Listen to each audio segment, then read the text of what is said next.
Hello বন্ধুরা, তোমাদের জন্য আজকে কাঁঠালের বিচি নিয়ে একটা রেসিপি আমি দেখাবো।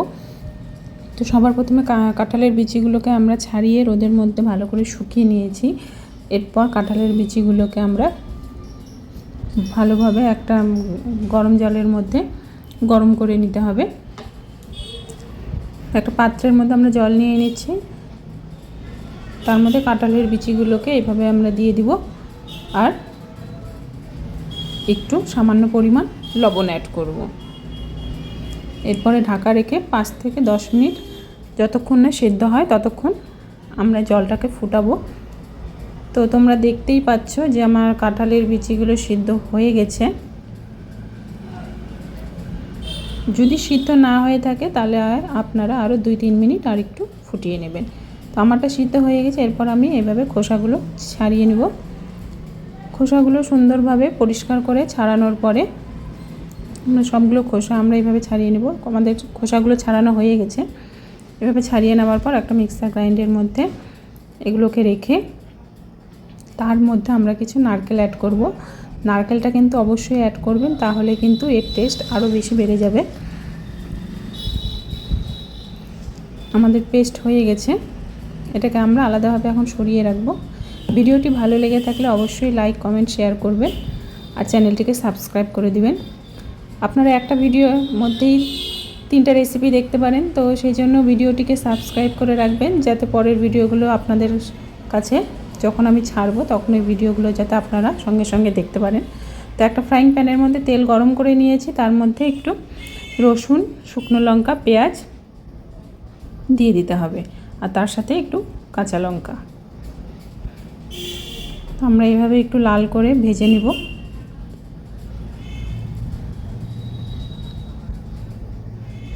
এভাবে নেড়ে নেড়ে ভালো মতো ফ্রাই করে নিতে হবে। তারপর আমরা অ্যাড করব যেটা আমরা কাঁঠালের বিচে নারকেলটা পেস্ট করে রেখেছিলাম, এটা দিয়ে আমরা ভালো মতো নেড়ে চেড়ে একটু আপনারা জল দিয়ে দিবেন, না হলে লেগে যাবে। একটু জল দিয়ে ভালো মতো এভাবে নেড়ে চেড়ে এটাকে রান্নাটা করতে হবে যাতে না লাগে।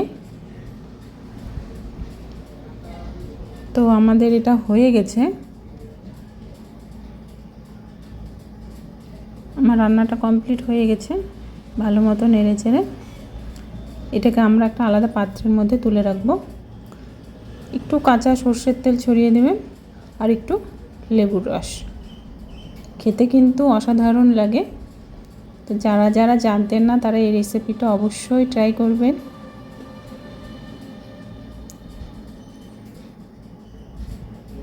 গরম ভাতের সাথে এটা খেতে কিন্তু খুবই দুর্দান্ত লাগে।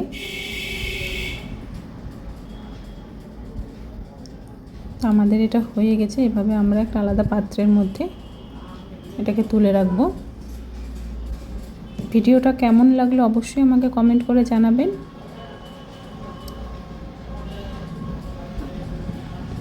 এরপরে আমরা আসছি পরের রেসিপিতে।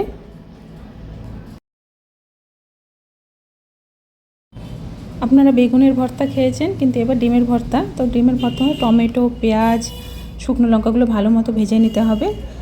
তারপর এগুলোকে ধনেপাতার সাথে আর ডিমগুলোর সাথে ভালো মতো মেখে নিলে, স্বাদ মতো নুন আর কাঁচা তেল দিয়ে, সর্ষের তেল দিয়ে ভালো মতো মেখে নিলে তৈরি হয়ে যাবে ডিমের ভর্তা। পরের রেসিপিটা হলো কী করে আমরা পাউরুটি দিয়ে কেক বানাবো। তো সবার প্রথমে ব্রেডগুলোকে দুধের মধ্যে এভাবে দিয়ে দিতে হবে। তারপর তার সাথে একটা ডিম দিতে হবে, চিনি, ভ্যানিলা এগুলো সব দিয়ে ভালো মতো এভাবে নেড়ে, আপনারা এটা মিক্সারও করতে পারেন বা এভাবে মেশিন দিয়ে ভালো মতো পেস্ট করে নিতে পারেন।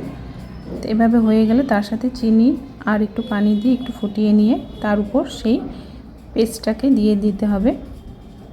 দিয়ে দেওয়ার পর এটাকে ঢেকে একটু প্যানের মধ্যে জল রেখে তার মধ্যে এভাবে ভাপিয়ে নিলেই তৈরি হয়ে যাবে আমাদের এগ ব্রেড কেক।